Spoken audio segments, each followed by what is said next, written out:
దేవునికి స్తోత్రం కలుగును గాక. హల్లెలూయా, హల్లెలూయా, హల్లెలూయా. చూడండి, పరిశుద్ధ గ్రంథములో నుండి కీర్తన గ్రంథము 118వ కీర్తన 17వ వాక్యాన్ని మనం చదువుదాం. పరిశుద్ధ గ్రంథములో నుండి 118వ కీర్తన 17వ వాక్యమును మనం చదువుదాం. నేను చావను సజీవుడనై యెహోవా క్రియలు వివరించెదను. యెహోవా నన్ను కఠినముగా శిక్షించెను, కానీ ఆయన నన్ను మరణమునకు అప్పగింపలేదు. ప్రార్థన చేసుకుందాం. దయచేసి అందరూ కూడా తల ఉంచి కళ్ళు మూసుకున్నట్లయితే మనం ప్రార్థన చేసుకుందాం. మమ్మల్ని మిక్కిలిగా ప్రేమించిన మా మంచి తండ్రి, జీవం గల దేవుడా, జీవాధిపతి, నిన్న నేడు నిరంతరము ఒకటే రీతిగా ఉన్న మా పరమ తండ్రి, మా ప్రభు అయిన బ్రహ్మ క్రీస్తు, నీ పవిత్రమైన పాదాలకు వందనాలు, స్తుతులు, స్తోత్రము ప్రభువానికి స్తుతులు, స్తోత్రములు చెల్లిస్తూ ఉన్నా.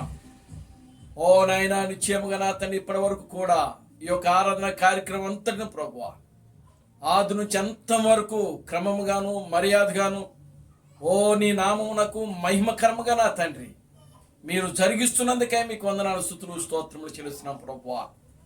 నిశ్చయముగా నా తండ్రి, ప్రభువా, ఇదిగో నా తండ్రి, చదవబడిన వాక్య భాగమును మీరు ఆశీర్వదించండి, దీవించమని మీ సన్నిధిలో ప్రార్థిస్తున్నాను తండ్రి. ఈ వాక్య భాగములను ప్రభువా మీరు మమ్మల్ని దర్శించమని మీ సన్నిధిలో ప్రార్థిస్తున్నాను తండ్రి. ఈ వాక్య భాగములను ప్రభువా నాయన మీరు మాతో మాట్లాడి మాలో ఉన్న ప్రతి బలహీనతలను మీరు తొలగించమని మీ సన్నిధిలో ప్రార్థిస్తున్నాను తండ్రి. నీ వాక్యము ద్వారా నాయన మీరు మాతో మాట్లాడి నాయన అదుగురా ప్రభువా నిశ్చయముగా నా తండ్రి మాలో ఉన్నటువంటి నాయన నీ వాక్యమునకు వ్యతిరేకముగా ఉన్నటువంటి ప్రతి కార్యములు ప్రభువా మీరే నాయన మా జీవితాలు సరిచేయమని మీ సన్నిధిలో ప్రార్థిస్తున్నాను తండ్రి. మా మాటలు సరిచేయండి, ఆలోచనలు సరిచేయండి, తలంపులు సరిచేయండి, నడవడికి సరిచేయమని మీ సన్నిధిలో ప్రార్థిస్తున్నాను తండ్రి. నిశ్చయముగా నా ప్రభువా జరుగుతున్న ఈ కార్యక్రమం అంతా కూడా మీ చేతులకు అప్పగించుకుంటున్నాం. మీరే నా ప్రభువా నా తండ్రి, ఈ మధ్యాహ్న సమయంలో మీరు మాతో మాట్లాడి మీరు మమ్మల్ని బలపరిచి ముందుకు నడిపించి మీరు మహిమ పొందమని జీవం కలిగిన నా ప్రభు అయిన క్రీస్తు బ్రహ్మను సర్వశక్తి కలిగిన నామములో ప్రార్థించి స్తుతించి వేడుకొనుచున్నాము. ఆమేన్. అందరూ కూడా కూర్చోండి. దేవునికి స్తోత్రం కలుగును గాక. హల్లెలూయా, హల్లెలూయా, హల్లెలూయా, హల్లెలూయా. మన ప్రభువును రక్షకుడును విమోచకుడైన ప్రభు అయిన బ్రహ్మ క్రీస్తు నామములో మీ అందరికి నా వందనాలండి. అందరికి వందనాలు. దేవునికి స్తోత్రం కలుగును గాక. హల్లెలూయా. దేవుడు గడచిన దినములన్నీ కూడా ఆయనకు ఉచితమైన కృపను బట్టి, ప్రేమను బట్టి, దయను బట్టి దేవుడు మనలను కాపాడి మనలను రక్షించి మనలను బ్రతికిస్తూ ఆయన సజీవులుగా ఉంచుతా ఉన్నాడు. దేవునికి స్తోత్రం కలుగును గాక. హల్లెలూయా, ఆమేన్, హల్లెలూయా. దేవుడు గత 2 వారాలు కూడా ఆ యొక్క గత నెలలో 9వ తారీఖున ఆ యొక్క నెల్లూరు ప్రాంతము ముతుకూరు అనేటువంటి ప్రాంతానికి వెళ్ళడానికి అక్కడ ఇంచుమించుగా 2 వారాలు అక్కడే ఆరాధన కూడా జరపడానికి ప్రభు మనకు కృప చూపించాడు. దేవుని స్తోత్రం కలుగును గాక. హల్లెలూయా, ఆమేన్, హల్లెలూయా. ప్రియులారా గమనించండి, ఆ ప్రాంతంలో ఇంకా అనేక మంది వాక్యమును తెలుసుకోలేక చాలా మంది వెనకబడి ఉన్నారు అక్కడ. ఆమేన్, హల్లెలూయా. అసలు రాకడంటే ఏంటో అర్థం కాని వాళ్ళు కూడా ఉన్నారు. మొదటి రాకడలో యేసు క్రీస్తు ఎలా దేవుడు అని అడిగితే ఆయన వాళ్ళు సమాధానం చెప్పే స్థితిలో కూడా అక్కడ కనబడట్లా. దేవుని స్తోత్రం కలుగును గాక. హల్లెలూయా. కనుక వాళ్ళందరూ కూడా నిజంగా చాలా మంది ఆ ప్రాంతంలో ఉన్నట్టుగా మనకు దేవుడు చూపిస్తా ఉన్నాడు. దేవుని స్తోత్రం కలుగును గాక. హల్లెలూయా. ఏదేమైనప్పటికీ మన యొక్క విక్రపాలు కుటుంబం అక్కడ పరిపూర్ణంగా క్రీస్తు బ్రహ్మ యొక్క నామాన్ని వాళ్ళు నమ్మడం అక్కడ జరిగింది. అదేవిధంగా మరొక కుటుంబం అదే ప్రాంతంలో ఇజ్రాయేల్ గారి కుటుంబం అనేటువంటి ఆ కుటుంబం కూడా అక్కడ ఈ యొక్క మనకు వర్తమానాన్ని నమ్మడానికి కృప చూపించాడు. దేవుని స్తోత్రం కలుగును గాక. హల్లెలూయా. వాళ్ళైతే ఇంకా ఉండండి, ఈ వారం ఉంటే ఇంకా మనం అనేక మందిని కలవడానికి ఉంటుంది, మరి మీరు వెళ్ళిపోతే ఎట్లాగండి అని చెప్పి వాళ్ళు బతిలాడుతూ ఉన్నారు. దేవుని స్తోత్రం కలుగును గాక. హల్లెలూయా. ఏదేమైనప్పటికీ మరలా ఆ ప్రాంతానికి వెళ్ళి ఆ ప్రాంతం అంతా కూడా తిరిగి ఆ సువార్త చేయడానికి దేవుడు మనకు మార్గం ఏర్పాటు చేశాడు. దేవుని స్తోత్రం కలుగును గాక. హల్లెలూయా. ఇంతకు ముందంటే ఆ యొక్క నెల్లూరు ప్రాంతంలో వెళితే ఆ బంధువుల ఇంటికి తప్పనిచ్చి మనం ఇంకా వేరే ఎక్కడ కూడా వెళ్ళే అవకాశమే లేదు. దేవుని స్తోత్రం కలుగును గాక. హల్లెలూయా. నిజంగా ఇప్పుడు బంధువుల కంటే కూడా మనకు దేవుడు అక్కడ ఆత్మీయ సహోదరులు ఇచ్చాడు. దేవుని స్తోత్రం కలుగును గాక. హల్లెలూయా. మన బంధువుల కన్నా మన రక్త సంబంధికుల కన్నా మనకు ప్రాముఖ్యమైన వాళ్ళు ఎవరైనంటే మన యొక్క ఆత్మ సంబంధమైనటువంటి సహోదరులు మాత్రమే. దేవుని స్తోత్రం కలుగును గాక. హల్లెలూయా. ఆమేన్. హల్లెలూయా. కనుక చూడండి, ఇప్పుడు ఆ యొక్క నెల్లూరు ప్రాంతంలో దేవుడు మనకు ఒక మార్గాన్ని తెరిచాడు. ఆయన దేవుని స్తోత్రం కలుగును గాక. హల్లెలూయా. ఒక మార్గాన్ని తెరిచి ఆ ప్రాంతం అంతా కూడా స్వార్థ చేయడానికి ప్రభు కృప చూపించాడు. దేవుని నామానికి మహిమ కలుగును గాక. హల్లెలూయా. అవన్నీ కూడా మనం తిరిగిన ప్రాంతాలే. ఆమేన్. హల్లెలూయా. ఆ ముతుకూరు కానీ ఆ యొక్క ఆ చుట్టుపక్కల ఉన్నటువంటి నరుకూరు కానీ ఆ తర్వాత మైపాడు కానీ ఇంకా ఆయా ఏరియాలన్నీ కూడా చుట్టుపక్కల ఉన్న ఏరియాలన్నీ కూడా మనకి తెలిసిన ప్రాంతాలు అవన్నీ కూడా. దేవుని నామానికి మహిమ కలుగును గాక. హల్లెలూయా. ఒకప్పుడు మనం ఏదైతే బాధపడ్డామో, దేనికి బాధపడ్డాం మనం అని అంటే, ఈ నెల్లూరు ప్రాంతంలో ఒక్క ఆత్మ కూడా క్రీస్తు బ్రహ్మ యొక్క నామమును మహిమపరిచేవాడు లేరా, క్రీస్తు బ్రహ్మ యొక్క నామమును ఘనపరిచేవాడు లేరా. దేవుని స్తోత్రం కలుగును గాక. హల్లెలూయా అని చెప్పి ఎంతో బాధపడ్డాం, ఎంతో హృదయ వేదనతో ఉన్నాం. దేవుని నామానికి మహిమ కలుగును గాక. హల్లెలూయా. దేవుడు మన యొక్క హృదయాలను చూచే దేవుడు. దేవుని స్తోత్రం కలుగును గాక. హల్లెలూయా. కనుక ఈ యొక్క ఆంధ్రప్రదేశ్లో మొట్టమొదటిగా ఏర్పడినటువంటి జిల్లా ఏదో తెలుసా మీకు? నెల్లూరు జిల్లానే. దేవుని స్తోత్రం కలుగును గాక. హల్లెలూయా.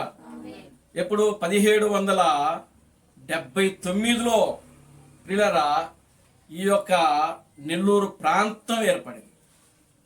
లోటు గారు. హల్లెలూయా. ఆ నెల్లూరు ప్రాంతం తర్వాతనే ఈ ఆంధ్రప్రదేశ్ అనేది ఏర్పడింది. దేవుని నామానికి మహిమ కలుగును గాక. హల్లెలూయా. చూడండి ప్రియులారా, గమనించండి. అంటే ఇంకో విషయం ఏంటంటే, ఈ యొక్క ఆంధ్రప్రదేశ్లో ఎక్కువ జనాభా ఉన్నటువంటి జిల్లా కూడా ఎదురనంటే నెల్లూరే. దేవుని స్తోత్రం కలుగును గాక. హల్లెలూయా. ఆమేన్. హల్లెలూయా. కనుక ప్రియులారా గమనించండి, అన్నిటికంటే జనాభా ఉన్న జిల్లా నెల్లూరు జిల్లా. ఆంధ్రప్రదేశ్లో మొట్టమొదటిగా ఏర్పడినటువంటి జిల్లా నెల్లూరు జిల్లా. దేవునికి స్తోత్రం కలుగును గాక. హల్లెలూయా. కనుక ఆ యొక్క నెల్లూరు జిల్లాలో దేవుడు క్రీస్తు బ్రహ్మ యొక్క జెండాను దేవుడు ఎగరేశాడు. ఆయన దేవునికి స్తోత్రం కలుగును గాక. హల్లెలూయా. ఆమేన్. హల్లెలూయా. చూడండి, ఇంకా ఈ ఆంధ్రప్రదేశ్లో ఇప్పుడు ఎన్ని జిల్లాలు వచ్చినాయి అని అంటే 32 జిల్లాలు వచ్చాయి. మళ్ళీ ఇంకా 6 జిల్లాలు కొత్తగా ఏర్పడ్డాయి. దేవుని నామానికి మహిమ కలుగును గాక. హల్లెలూయా. కనుక మొత్తం ఎన్ని జిల్లాలు? 32 జిల్లాలు. ఏ జిల్లాల్లో అయితే క్రీస్తు బ్రహ్మ యొక్క నామం లేదో ఆ జిల్లాలన్నిటికీ వెళ్ళాలి మనం. ఆమేన్. హల్లెలూయా. అక్కడ వెళ్ళి ఇదిగో క్రీస్తు బ్రహ్మ యొక్క నామాన్ని ప్రకటించాలి. రెండవ రాకడ జరిగిందని మనం ప్రకటించాలి. యేసుక్రీస్తు తన యొక్క శరీరమును, తన యొక్క పేరును మార్చుకొని క్రీస్తు బ్రహ్మముగా ఈ లోకానికి వచ్చాడు అని చెప్పడమే మన యొక్క ఉద్దేశం. 7వ దూత క్రీస్తు థామస్ ఇచ్చినటువంటి సందేశము ఏదైతే ఉన్నదో ప్రియులారా, ఆ వర్తమానాన్ని ఈ ఆంధ్రప్రదేశ్లో ప్రియులారా గమనించండి. ఏ ఏ జిల్లాలో అయితే లేదో ప్రతి జిల్లాకి ఈ వర్తమానం వెళ్ళాలి. ఆమేన్, హల్లెలూయా. ఎక్కడైతే దేవుని యొక్క ఎన్నికలో, దేవుని యొక్క ప్రణాళికలో, దేవుని యొక్క ఆలోచనలో భూమికి పునాదులు వేయబడక మునిపే గొర్రెపిల్ల యొక్క జీవ గ్రంథంలో ఎవరి పేర్లు అయితే రాయబడి ఉన్నాయో వారి దగ్గరికి మనం వెళ్ళాలి. ఆమేన్, హల్లెలూయా. వారిని మనం కలుసుకోవాలి. దేవుని స్తోత్రం కలుగును గాక. హల్లెలూయా. విశాఖపట్నంలో ఉంది, విజయనగరంలో ఉంది, కనుక శ్రీకాకుళంలో లేదు. కొత్తగా ఏర్పడిన జిల్లాలో శ్రీకాకుళం, పార్వతి మన్యం జిల్లా అంటారు, అదొకటి. తర్వాత పలాస జిల్లా. కనుక ఆ ఏరియాలో దేవుని యొక్క ఎన్నికలో ఉన్నటువంటి బిడ్డలు ఎవరైనా ఉంటే ప్రియులారా, దేవుడు ఏదో ఒక మార్గం తెరుస్తాడు. ఇప్పుడు నిజంగా దేవుడు ఈ నెల్లూరు ప్రాంతము, ముతుకూరు అనే ప్రాంతంలో దేవుడు విగ్రహాల ద్వారా దేవుడు మార్గాన్ని తెరిచాడు ఆయన. అదేవిధంగా ప్రియులారా గమనించండి, ప్రతి జిల్లాలో కూడా దేవుడు మార్గాన్ని తెరుస్తాడు ఆయన. ఎందుకంటే మనం ప్రార్థన చేసినప్పుడు దేవుడు తప్పకుండా మన ప్రార్థన ఆయన ఆలకించే దేవుడు ఆయన. దేవుడి నామానికి మహిమ కలుగును గాక. హల్లెలూయా. కనుక ఈ రోజున క్రీస్తు బ్రహ్మ యొక్క నామము ఆ నెల్లూరు జిల్లాలో ముతుకూరు ప్రాంతంలో ఏర్పడింది అని అంటే అక్కడ దేవుడు విక్రపాల్ కుటుంబం ద్వారా దేవుడు మార్గమును ఆయన తెరిచాడు ఆయన. దేవుని స్తోత్రం కలుగును గాక. హల్లెలూయా. ఆమేన్, హల్లెలూయా. కనుక అక్కడ ఆ బ్రదర్ ద్వారా ఇంకా అనేకమైనటువంటి ఆత్మలు, దేవుని యొక్క ఎన్నికలో ఉన్నవాళ్ళు, దేవుని యొక్క తలంపులో ఉన్నవాళ్ళు, దేవుని యొక్క ప్రణాళికలో ఉన్నవాళ్ళు ఇంకా ఎవరైనా ఉంటే దేవుడు వాళ్ళందరి దగ్గర కూడా నడిపించాలని మీరు ప్రార్థన చేయండి. దేవుని స్తోత్రం కలుగును గాక. హల్లెలూయా. ఈ వర్తమానము దేవుని ఆలోచనలో ఉన్న వాళ్ళు మాత్రమే నమ్ముతారు. ఈ వర్తమానము భూమికి పునాదులు వేయబడక మునిపే ఎవరైతే ఉన్నారో వారు మాత్రమే నమ్ముతారు. ఈ వర్తమానం అనేది అందరికీ కాదు. ఇది దేవుని స్తోత్రం కలుగును గాక. హల్లెలూయా. అందరికీ కాదు. ఎందుకంటే క్రీస్తు బ్రహ్మ యొక్క నామం అనేది, ఆ నామం ఎక్కడ రాయబడి ఉన్నది అని అంటే త్వర మీద రాయబడినటువంటి నామం అది. దేవుని స్తోత్రం కలుగును గాక. హల్లెలూయా. ఎక్కడ రాయబడిన నామం? త్వర మీద రాయబడినటువంటి నామం అది. వస్త్రం మీద ఉన్నటువంటి నామం ఏది అని అంటే యేసు క్రీస్తు యొక్క పేరు. దేవుని స్తోత్రం కలుగును గాక. హల్లెలూయా. చూడండి, ప్రకటన గ్రంథము 19వ అధ్యాయము ఆ వాక్యాన్ని మనం ఒకసారి చదువుదాం. ప్రకటన గ్రంథము 19వ అధ్యాయము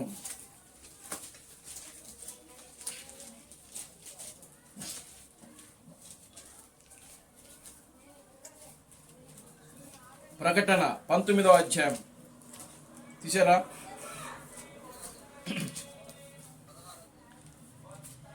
చదవండి, 15 నుంచి చదవండి. 15, 16 వచనాలు. జనములను కొట్టుటకై ఆయన నోట నుండి వాడిగల ఖడ్గము బయలువెలుచున్నది. ఆయన ఇనప దండముతో వారిని ఏలును. ఆయనే సర్వాధికారియగు దేవుని తీక్షణమైన ఉగ్రతను మద్యపు త్రొట్టిని తొక్కును. రాజులకు రాజును ప్రభువులకు ప్రభువును అను నామము ఆయన వస్త్రము మీదను తొడ మీదను రాయబడి ఉన్నది. దేవుని నామానికి మహిమ కలుగును గాక. హల్లెలూయా. కనుక ఇప్పుడు చూడండి, ఈ యొక్క ప్రకటన గ్రంథము 19వ అధ్యాయము 16వ వచనంలో ఆయన ఏం మాట్లాడుతున్నాడంటే, రాజులకు రాజును ప్రభువులకు ప్రభువును అను నామము ఆయన వస్త్రము మీదను తొడ మీదను వ్రాయబడి ఉన్నది. Glory to God. హల్లెలూయా. ఈ మధ్యాహ్న సమయంలో మనం ధ్యానం చేయబోయేటువంటి అంశం ఏంటంటే, నేను చావను సజీవుడినై యెహోవా క్రియలు వివరించేదను. దేవుని నామానికి మహిమ కలుగును గాక. హల్లెలూయా. చూడండి ప్రియులారా, గమనించండి. చదవబడిన ఈ వాక్య భాగంలో కొంత ఉపోద్ఘాత మాత్రమే నేను ఇక్కడ మాట్లాడుతున్నా. దేవుని నామానికి మహిమ కలుగును గాక. హల్లెలూయా. ఆమేన్. యేసుక్రీస్తుకు ఒక కొత్త పేరు ఉందని మనకు పరిశుద్ధ గ్రంథములో మనకున్నది. దేవునికి స్తోత్రం కలుగును గాక. హల్లెలూయా. ప్రకటన గ్రంథము 2వ అధ్యాయము 17వ వచనం ప్రకారము యేసుక్రీస్తుకు ఒక కొత్త పేరు ఉందని అక్కడ మనకు రాయబడతా ఉంది. దేవుని నామానికి మహిమ కలుగును గాక. హల్లెలూయా. ఆమేన్. చూడండి 2వ అధ్యాయము 17వ వచనం. సంగములతో ఆత్మ చెప్పుచున్న మాట చెవిగలవాడు వినుగాక. చెవిగలవాడు వినుగాక. జయించువానికి మరుగైయున్న మన్నాను భుజింపనిత్తును. మరియు అతనికి తెల్లరాతి నిత్తును. ఆ రాతి మీద చెక్కబడిన ఒక క్రొత్త పేరు ఉండును. పొందిన వానికే గాని అది మరి ఎవనికి తెలియదు. దేవునికి స్తోత్రం కలుగును గాక. హల్లెలూయా. ప్రకటన గ్రంథము 2వ అధ్యాయం 17వ వచనం ప్రకారము యేసుకు ఒక కొత్త పేరు ఉందని వాక్యంలో రాయబడింది. ఆమేన్. హల్లెలూయా. ప్రకటన గ్రంథము 3వ అధ్యాయము 12వ వచనం ఒకసారి చదువుదాం. ప్రకటన గ్రంథము 12వ అధ్యాయం 3వ అధ్యాయం 12వ వచనం. జయించువానిని జయించువానిని నా దేవుని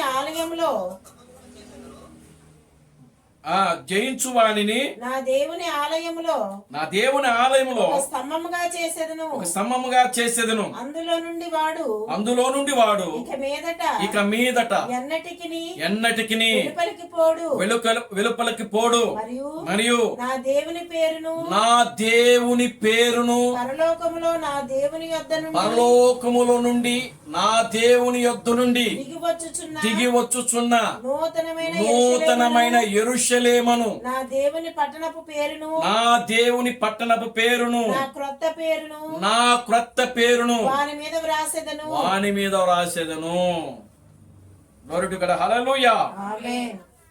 కనుక ప్రియులారా గమనించండి. ప్రకటన గ్రంథము 3వ అధ్యాయము 12వ వచనం ప్రకారము నా క్రొత్త పేరును వాని మీద వ్రాసేదనని వాక్యంలో రాయబడింది. Glory to God. హల్లెలూయా. ఆమేన్. కనుక ఇప్పుడు చూడండి, ప్రకటన గ్రంథము 19వ అధ్యాయము ఈ యొక్క 16వ వచనం మనం చదివితే అక్కడ ఆయన వస్త్రము మీదను ఆయన త్వర మీదను పేరు రాయబడి ఉన్నదని వాక్యంలో రాయబడింది. ఆమేన్. హల్లెలూయా. ఆమేన్. ఎక్కడ రాయబడిందండి? వస్త్రము మీద త్వర మీద ఆయన పేరు రాయబడిందట. ఇప్పుడు వస్త్రం మీద ఉన్నటువంటి పేరేమిటి అని అంటే అది యేసుక్రీస్తు పేరు. ఎందుకని అనంటే అది అందరికీ కనబడేటువంటి పేరు. అది 2000 సంవత్సరాల క్రితం యేసుక్రీస్తు ఆ యొక్క పేరును యూనివర్సల్ గా అంటే ప్రపంచానికి ఇవ్వబడినటువంటి పేరు ఏది అని అంటే యేసుక్రీస్తు. దేవునామానికి మహిమ కలుగును గాక. హల్లెలూయా. కానీ ఇక్కడ తొడ మీద ఉన్న ఒక పేరు అంట. దేవునామానికి మహిమ కలుగును గాక. హల్లెలూయా. మరి తొడ మీద ఉన్న పేరు ఎవరికి తెలియబడుతుంది అని అంటే ప్రియులారా, ఈ తొడ మీద ఉన్న పేరు ఎవరికి బయలుపరచబడుతుంది అని అంటే కేవలము భార్యకు మాత్రమే తెలుస్తుంది. దేవునికి స్తోత్రం కలుగును గాక. హల్లెలూయా. ఆమేన్. హల్లెలూయా. ఎవరికి తెలియజేయబడుతుంది? భార్యకి మాత్రమే. భర్త మీద ఎన్ని పుట్టుమచ్చలు ఉన్నాయో భార్యకి తెలిసిపోద్ది లెక్క పెడితే. దేవునికి స్తోత్రం కలుగును గాక. హల్లెలూయా. ఆయన పుట్టుమనసుతో నాకెందుకు అంటే మనం చేసేది ఏముండదు. దేవుని నామానికి మహిమ కలుగును గాక. హల్లెలూయా. భార్యకు ఎన్ని పుట్టుమచ్చలు ఉన్నాయో ఎక్కడెక్కడ ఉన్నాయో కూడా తెలిసేది ఎవరికేనంటే భర్తకు మాత్రమే. ఆమేన్. హల్లెలూయా.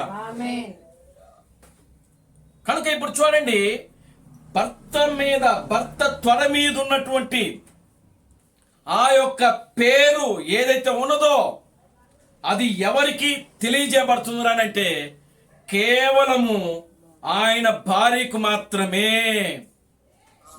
Glory to God. హల్లెలూయా. ఎవరికండి? ఆయన వధువుకు, ఆయన భార్యకు. వధువు కాదు వధువు అంటే ఇంకా పెళ్లి కాని అమ్మాయి, భార్య అంటే పెళ్ళైన అమ్మాయి. దేవునికి స్తోత్రం కలుగును. హల్లెలూయా. ఆమేన్. అంటే వధువుని తీసుకుని వచ్చి అక్కడ ఏం చేస్తున్నారంటే ఆయన భారీగా చేయబడుతుంది అక్కడ. దేవునికి స్తోత్రం కలుగును. హల్లెలూయా. ఆమేన్. ఆమేన్. హల్లెలూయా. ఆమేన్. కనుక ఇప్పుడు చూడండి ప్రియులారా, గమనించండి. ఆయన తల మీద ఉన్నటువంటి ఈ పేరు ఏమిటి అనంటే అది ఆయన భార్యకు మాత్రమే తెలుసుద్ది. అందుకనే క్రీస్తు తామస్సు వధువులో ఆయన జ్యేష్ఠుడు గనుక, వధువులో ఆయన సమకూర్చబడిన గింజలలో ఆయన ప్రథమ ఫలము గనుక, మొట్టమొదటిగా ఆయన తొడ మీద ఉన్నటువంటి ఆ పేరు ఎవరికి తెలియజేయబడింది అనంటే క్రీస్తు తామస్కు మాత్రమే తెలియజేయబడింది. దేవుని నామానికి మహిమ కలుగును గాక. హల్లెలూయా. స్తోత్రం. ఆమేన్. హల్లెలూయా. ఆమేన్. వస్త్రం మీద ఉన్న పేరు అందరికీ తెలుసు, కానీ తొడ మీద ఉన్న పేరు ఆయన భార్యకి మాత్రమే.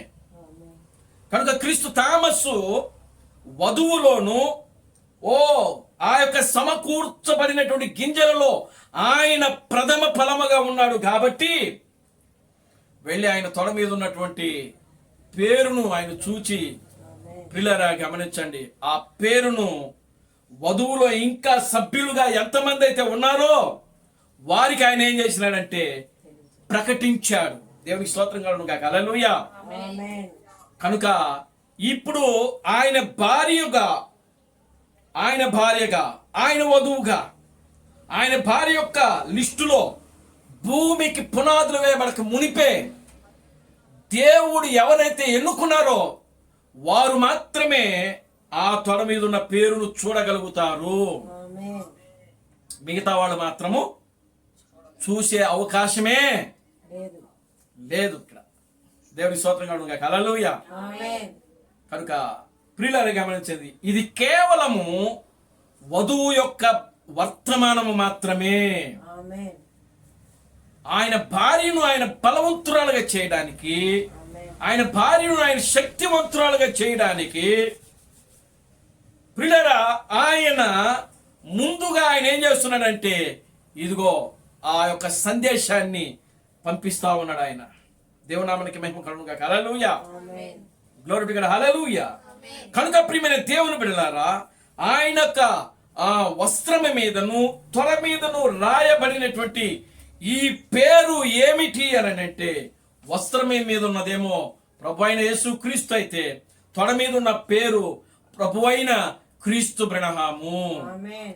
ఇప్పుడు ఈ క్రీస్తు బ్రహ్మమే రాజులకు రాజు, ప్రభువులకు ప్రభువుగా, పెండ్లి కుమారుడుగా ఆయన రేపు తెర మీద ప్రత్యక్షము కాబోతున్నాడు. Glory to God. హల్లెలూయా. స్తోత్రం. కనుక ప్రియమైన దేవుని బిడ్డలారా, ఆయన తెర మీద ప్రత్యక్షం కాబోతున్నాడు అని అంటే ఎలా కాబోతున్నాడు? బ్రహ్మము మరలా వస్తాడా? దేవునామానికి మహిమ కలుగును గాక. హల్లెలూయా. లేకపోతే క్రీస్తు తామస్సు మరలా వస్తాడా అని ప్రియులారా, ఆయన ఎలా రాబోతున్నాడు?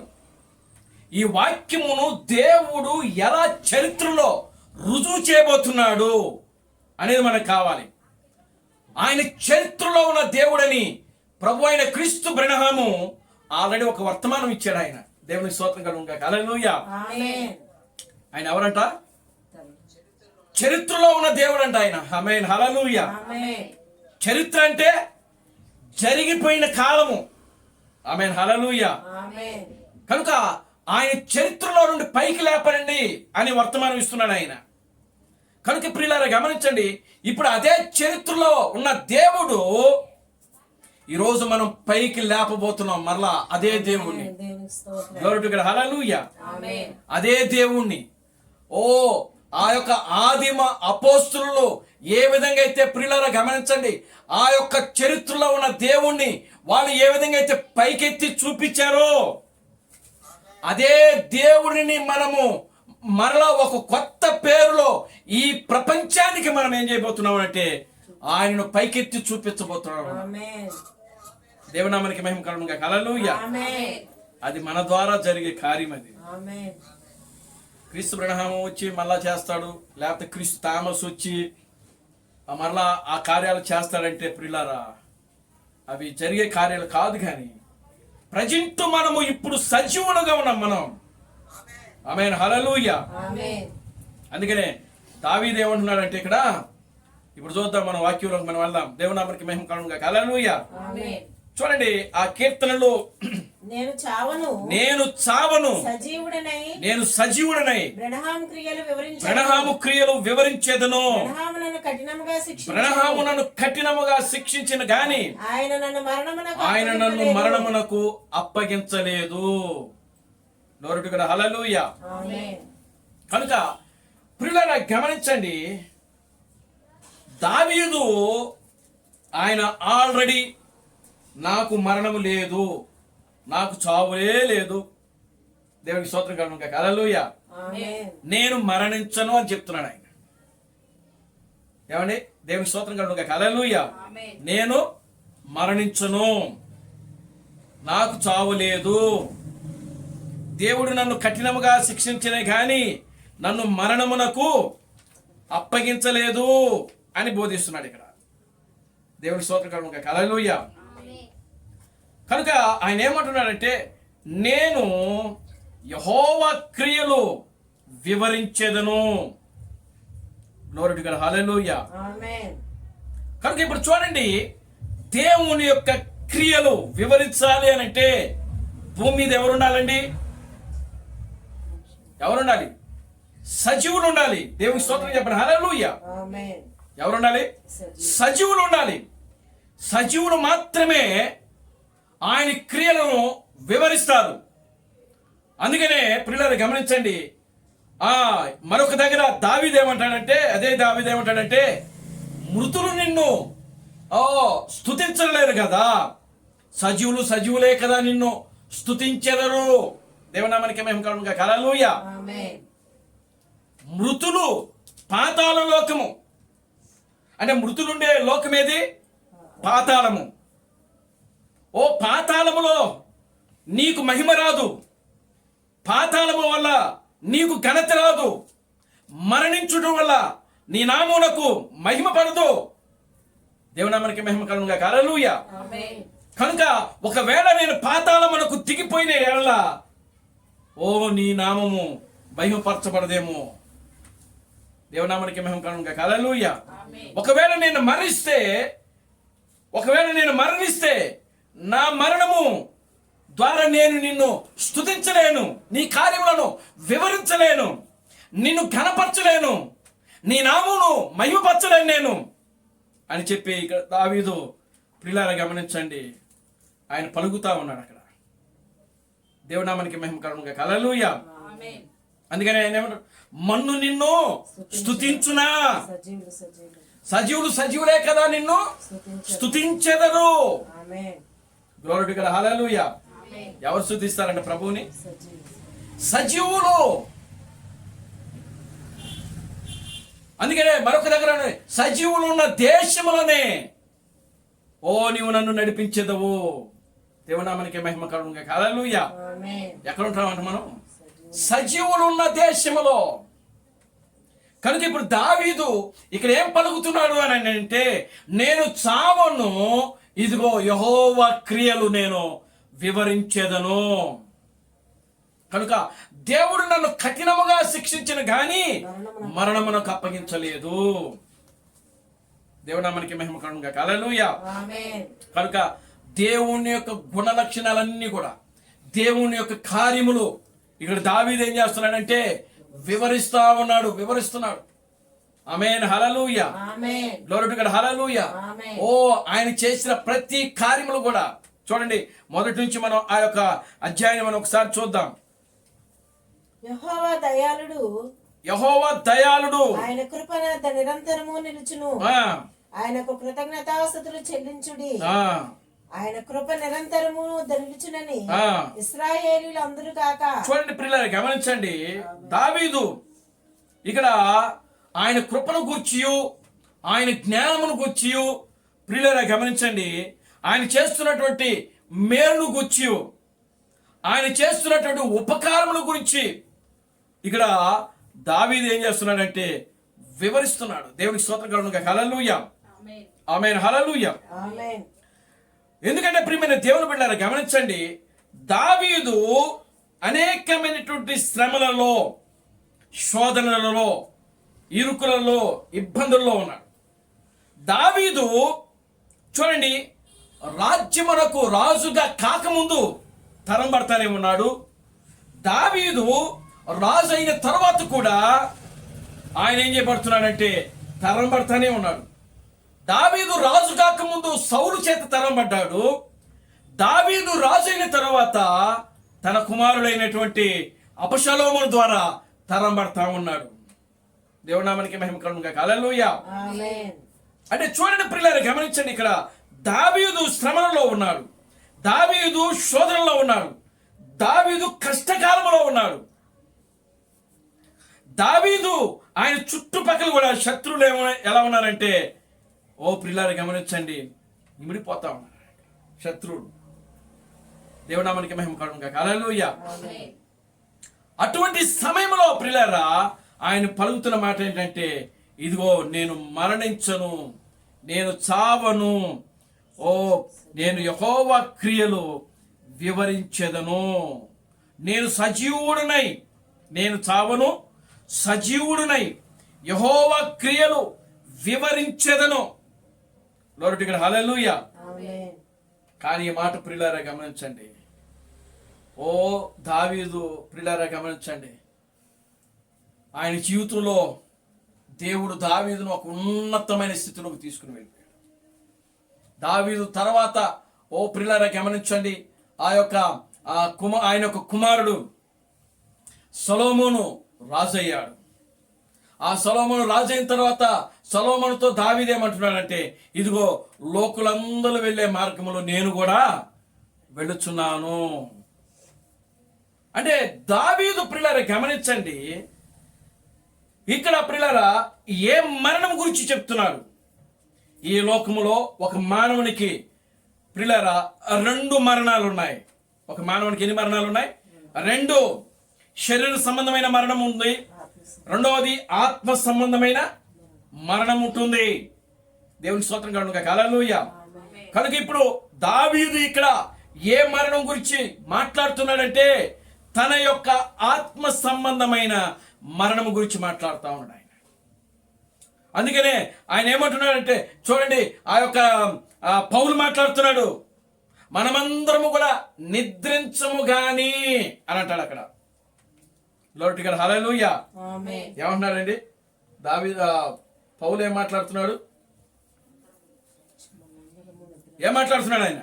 మనమందరము నిద్రించము గాని. మరి నిద్రించుకునే ఏమైపోతామంట? ఏమవుతాం? మనమందరము కూడా నిద్రించము గాని, ఇదిగో ఆయన ఏమంటున్నాడంటే, కనురెప్ప పాట్లో మనం ఏం చేస్తామనంటే మార్పు చెందుతాము అని చెప్తా ఉన్నాడు ఆయన. Glory to God. హల్లెలూయా. అంటే అందరూ మరణించరంట, అందరూ కూడా చనిపోరు. Glory to God. హల్లెలూయా. అందరూ మరణించరు, అందరూ చనిపోరు, అందరూ కూడా నిద్రించరు. Glory to God. హల్లెలూయా. మరణించేవాడు కొంతమంది. చూడండి, ఆ యొక్క మరణించేవాడు కొంతమంది. ఇప్పుడు ప్రియులారా గమనించండి, ఆది కాండము నుంచి ఆ యొక్క యేసు క్రీస్తు వరకు కూడా ప్రియులారా ధర్మశాస్త్ర యుగం. అది 4000 సంవత్సరాలు. ఏ యుగం అండి అది? ధర్మశాస్త్ర యుగము. ఈ ధర్మశాస్త్ర యుగములో వీళ్ళందరూ కూడా ప్రియులారా గమనించండి, ఏమైపోయారంటే మరణించారు, చనిపోయారు వీళ్ళంతా. అందుకనే యేసుక్రీస్తు కూడా ఆయన ఏం చెప్పారంటే, స్పష్టంగా చెప్పాడు, మీ పితరులు మన్నాని తిని వాడు ఏమైపోయారట? చనిపోయిరి, మరణించిరి అని చెప్తాడు ఆయన.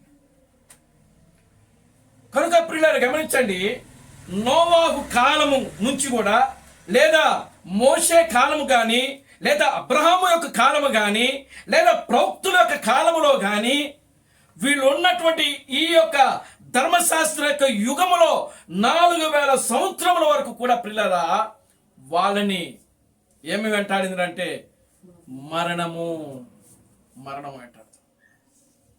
అసలు దేవుడు మానవుణ్ణి సృష్టించింది దేనికోసం అని అంటే మరణించుటకు కాదు, చనిపోవడానికి కాదు. దేవుని నామానికి మహిమ కలుగును గాక. హల్లెలూయా.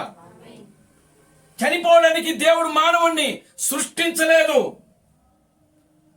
కానీ దేవుడు ప్రియులారా ఎందుకు మానవుణ్ణి పడిపోటకు మరణించుటకు అనుమతించాడు అని అంటే దేవుడు తన యొక్క గుణ లక్షణాలన్నీ కూడా బయటకు తీసుకుని రావడానికి. ఆమేన్. హల్లెలూయా. అవ్వ తప్పిపోయినట్టు చేసింది ఆదామే, దేవుడే. లార్డ్ గారు హల్లెలూయా. అవ్వ తప్పిపోయినట్టు చేసింది ఎవరు? దేవుడే. అవ్వ గాని తప్పిపోయినట్టు కానీ ఇక్కడ కానీ లేకపోతే అందరూ కూడా మానవుడు ఎలా ఉంటారని అంటే ప్రియులారా, అప్పుడు మానవునికి సృష్టి ఎలా ఉంటుందంటే ఆదాము అవ్వలు అప్పుడు ఎలా అయితే ఉన్నారో అలాగే ఉండేవాడు. అలాగ ఉంటే ప్రియులారా దేవుడి యొక్క గుణలక్షణాలన్నీ కూడా బయటకు వచ్చేవి కావు. దేవుని స్తోత్రం కలుగును గాక. హల్లెలూయా. ఎందుకని దేవుడిలో అనేకమైనటువంటి గుణలక్షణాలు ఉన్నాయి. దేవుడు రక్షకుడుగా ఉండాలనుకుంటున్నాడు, దేవుడు విమోచకుడుగా ఉండాలనుకుంటున్నాడు, దేవుడు స్వస్థపరిచేవాడుగా ఉండాలనుకుంటున్నాడు ఆయన. లార్డ్ గారు హల్లెలూయా. దేవుడు స్వస్థపరిచేవాడుగా ఉంటున్నాడు.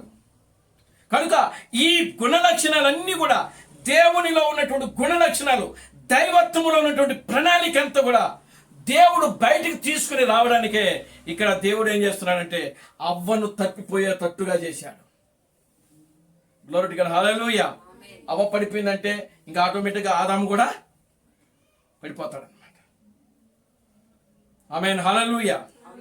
కనుక ఎప్పుడైతే అవ్వ తప్పిపోయిందో, అవ్వ ఎప్పుడైతే పాపము చేసిందో, అవ్వ ఎప్పుడైతే ఆ యొక్క పిల్లల చేయకూడని పని చేసిందో దేవుడు అక్కడి నుంచి కూడా మొట్టమొదటిగా ఆయన ప్రణాళికను కొద్ది కొద్దిగా అమలు చేయడం ప్రారంభించాడు. దేవుడు నామానికి మహిమ కలుగును గాక. హల్లెలూయా. Glory to God. హల్లెలూయా. కొద్దిగా అమలు చేయడం ప్రారంభించాడు ఆయన. అంత ప్రణాళిక అంతా కూడా ఒక్కసారి దేవుడు నెరవేర్పు చేయలేదు. ఆమేన్. హల్లెలూయా. Glory to God. హల్లెలూయా.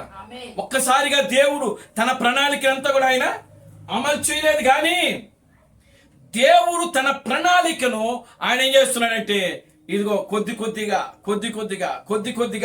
ఆయన అమలు చేసుకుంటూ ఆ యొక్క దేవుడు తన ప్రణాళికను ఆయన ఏం చేస్తున్నాడంటే ముందుకు కొనసాగించాడు ఆయన. ఆమేన్. హల్లెలూయా. నోవాహు కాలంకి వచ్చినప్పటికీ అది 2000 సంవత్సరాలు జరిగింది. ఆదాము నుంచి నోవాహు కాలం వరకు 2000 సంవత్సరాలు జరిగాయి. దేవుని నామానికి మహిమ కలుగును గాక. హల్లెలూయా. ఈ 2000 సంవత్సరంలో దేవుడు అక్కడ ప్రియులారా ఈ యొక్క ఆకాశానికి భూమికి దేవుడు నీటి ద్వారా బాప్టిజం ఇవ్వాలని ఆయన ఏం చేసినాడంటే తన ప్రణాళిక ఆయన రాసుకున్నాడు ఆయన. ఆమేన్. హల్లెలూయా. కనుక ఇప్పుడు చూడండి, అప్పుడు దేవుడు ఏం చేసినాడంటే నరులు హృదయంలో ఆయన ఏం చేసినాడంటే కఠినపరిచాడంట. చూడండి, ఆదికాండము 6వ అధ్యాయము మొదటి నుంచి మనం చదువుతాం. ఆదికాండము 6వ అధ్యాయము. నరులు భూమి మీద విస్తరింపనారంభించిన తరువాత కుమార్తెలు వారికి పుట్టినప్పుడు దేవుని కుమారులు నరులు కుమార్తెలు చక్కని వారిని చూచి వారందరిలో తమకు మనసుకు వచ్చిన స్త్రీలను వివాహము చేసుకుని అప్పుడు యెహోవా నా ఆత్మ నరులతో ఎల్లప్పుడూ వాదించదు. వారు తమ అక్రమ విషయములలో నరమాత్రులై ఉన్నారు. అయినను వారి దినములు 120 ఏళ్లగునని అనేను. దేవుని స్తోత్రం కలుగును గాక. హల్లెలూయా. చూడండి ప్రియులారా, గమనించండి, ఇక్కడ దేవుడు ఆ యొక్క నరుల యొక్క చెడుతనమును, ప్రజల యొక్క చెడుతనము ఏమవుతుందంటే ఇక్కడ ప్రబలిందంట. దేవుడి నామానికి మహిమ కలుగును గాక. హల్లెలూయా. దేవుడు నరులను చేసినందుకు ఆయన హృదయం ఏమైందనంటే నొచ్చుకుందనట. దేవునికి స్తోత్రం కలుగును గాక. హల్లెలూయా. ఆయన భూమి మీద నరులను చేసినందుకు యెహోవా సంతాపపడెను, తన హృదయంలో నొచ్చుకున్నాడంట. దేవునికి స్తోత్రం కలుగును గాక. హల్లెలూయా. ఎందుకు దేవుడు బాధపడుతున్నాడు ఇక్కడ? ఎందుకు దేవుడు తన హృదయంలో నొచ్చుకుంటున్నాడు? నరుల చెడుతనమును చూచి. ఏమిటా చెడుతనము అని అంటే, దేవుని కుమారులు నరులు కుమార్తెలు చక్కిన వారని వారు మనసుకొచ్చిన స్త్రీలను వాళ్ళు ఏం చేసినారంట? వివాహము చేసుకున్నారంట. అది దేవుడికి స్తోత్రం కలుగును గాక. హల్లెలూయా. కనుక దేవుడు ఈ 2000 సంవత్సరం ముగింపులో ఏదో ఒకటి చేయాలనుకున్నాడు ఆయన. అందుకనే దేవుడికి ఒక నూతనమైన వర్తమానం ఇచ్చాడు ఆయన. Glory to God. హల్లెలూయా. ఏమిటా నూతనమైన వర్తమానము అని అంటే, ఇదిగో ఆకాశ తూములు తెరవబడుతూ ఉన్నాయి. నోవాహు నువ్వొక్కడివే సజీవుడుగా ఉంటావు. ఆమేన్. హల్లెలూయా. ఆ తరము వారిలో నోవాహు ఒక్కడే ఎలా ఉన్నాడంటే సజీవుడుగా ఉన్నాడు. జల ప్రళయం నుంచి 40 పగళ్ళు 40 రాత్రులు ప్రచండ వర్షం కురిసింది. ఆమేన్. హల్లెలూయా. ఏమైంది? ఆ యొక్క వర్షములో, ఆ జల ప్రళయములో ప్రియులారా, ఆ 2000 నాటి సంతానం అంతా కూడా ఏమైపోయారంటే మరణించడం జరిగింది. కానీ అప్పుడు సజీవుడుగా ఎవరు ఉన్నాడంటే నోవాహు మాత్రమే ఉన్నాడు. దేవునామానికి మహిమ కలుగును గాక. హల్లెలూయా. ఎందుకు నోవాహు ఆ యొక్క ప్రియులారా గమనించండి, ఆ యొక్క జలప్రళయంలో మరణించలేదు. ఆ జలప్రళయంలో నోవాహు ఎందుకు మరణించలేదంటే, ఆ తరమ వారిలోనే నోవాహు ఏమై ఉన్నాడంటే నీతిమంతుడై ఉన్నాడని వాక్యంలో రాయబడింది. దేవునామానికి మహిమ కలుగును గాక. హల్లెలూయా. ఏ తరము వారిలో అనంట? ఆదాము మొదలుకొని నోవాహు వరకు 2000 సంవత్సరములు జరిగింది. ఈ 2000 సంవత్సరముల యొక్క తరములో ప్రియులారా, నీవే నా ఎదుట నీతిమంతుడు అయినావు. దేవునామానికి మహిమ కలుగును గాక. హల్లెలూయా. ఈ తరమ వారిలో నీవే నీతిమంతుడుగా ఉన్నావు. కనుక నేను నిన్ను రక్షించాలనుకుంటున్నాను. నేను నిన్ను ఇదిగో సజీవుడుగా ఉంచాలనుకుంటున్నాను. జలప్రళయములో ఈ ప్రపంచమనంతా కూడా నేను నాశనం చేయాలనుకుంటున్నాను అని దేవుడు ఆయనతో చెప్పాడు. నీవు మాత్రమే సజీవుడుగా ఉంటావు. దావీదు ఏమంటున్నాడంటే, ఇదిగో నేను చావను, సజీవుడునై నేను యెహోవా కార్యములు వివరించెదను అని దావీదు ఆ రోజు పలికాడు. దేవునామానికి మహిమ కలుగును గాక. హల్లెలూయా. కానీ ఆ జలప్రళయంలో జరిగిన సంభవం ప్రియులారా, నిజంగా ఆ యొక్క అనుభవాలు దావీదు ఆ కాలంలో ఉన్నాడా? లేడు. నోవాహు కాలంలో దావీదు లేడు. నిజంగా జలప్రళయం ఎలా వచ్చిందో, ఆ జలప్రళయంలో ప్రజలు ఏ విధంగా కొట్టుకుపోయారో, ఏ విధంగా అరుపులు, కేకలు, శబ్దాలు, ధ్వనులు ఏ విధంగా ఉంటుంది? దేవునికి స్తోత్రం కలుగును గాక. హల్లెలూయా. కనుక ప్రియమైన దేవుని బిడ్డలారా గమనించండి, ఒక భయంకరమైనటువంటి విపత్తు. నిజంగా మనకు మోకాళ్ళలోతే వచ్చినాయి నీళ్లు, మనకు జలప్రళయం వస్తే. అవునా కదా? దేవునామానికి మహిమ కలుగును గాక. హల్లెలూయా. మహా అయితే మనకు ఇంకా భుజాల దాకే వచ్చి ఉంటాయి అనుకుంటున్నాను నేను, అంతే. దేవునామానికి మహిమ కలుగును గాక. హల్లెలూయా. మనుషులు మునిగిపోయే అంత లోతు మనకేమో వరదలు రాలా. కానీ నోవాహు దినాలు అలా కాదు. నోవాహు దినాలు అలా కాదు. దేవుని స్తోత్రం కలుగును గాక. హల్లెలూయా. నోవాహు దినాలలో టెక్నాలజీని ఉపయోగించి పెద్ద పెద్ద మిద్దెలు, మేడలు కట్టబడ్డాయి. అవన్నీ కూడా ఏమైపోయినాయి తెలుసా? భూమిలో నుంచి పెళ్లగించబడ్డాయి. దేవుని నామానికి మహిమ కలుగును గాక. హల్లెలూయా. చూడండి, ఇప్పుడు అక్కడక్కడ కూడా వరదలు వస్తున్నాయి. 2-3 అంతస్తులు, 4 అంతస్తులు ఏమైపోతున్నాయి? అన్ని కూడా కూలిపోతున్నాయి. ఎందుకు కూలిపోతున్నాయి అని అంటే, దేవుడు కింద నుంచి వాటన్నిటిని పునాదులు ఏం చేస్తున్నాడంటే కదిలిచ్చేస్తున్నాడు.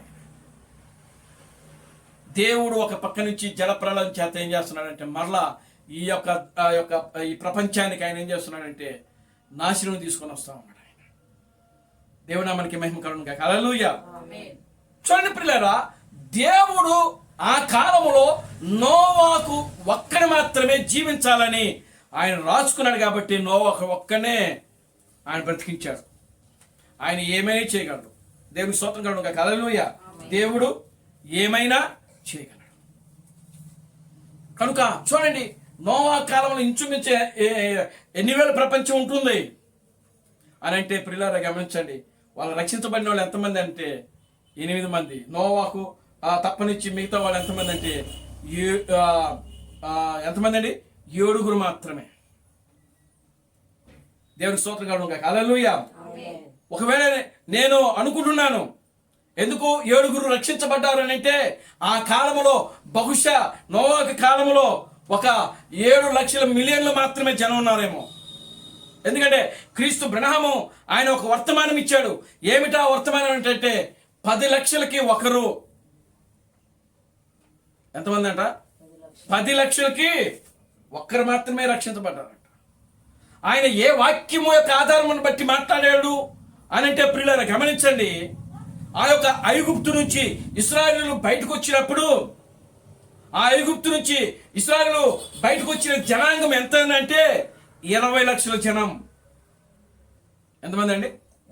20 లక్షల జనం.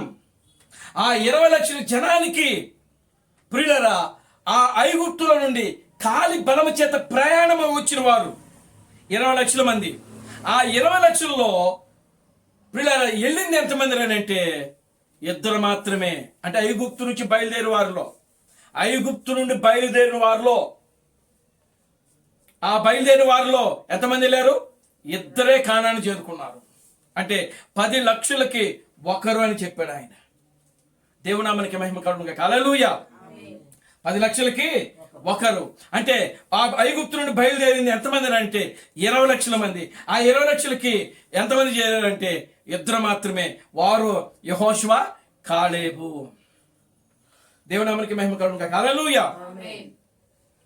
కనుక ఆ మిగతా తరము అంటే పాత తరం అంతా కూడా, పాత జనరేషన్ అంతా కూడా ఏమైపోయింది అని అంటే అడవిలో వాళ్ళందరూ కూడా, అరణ్యములో వాళ్ళంతా కూడా ఏం చేసినారంటే యెహోవా మీదను మోషే మీదను వాళ్ళు ఏమైపోయారంట?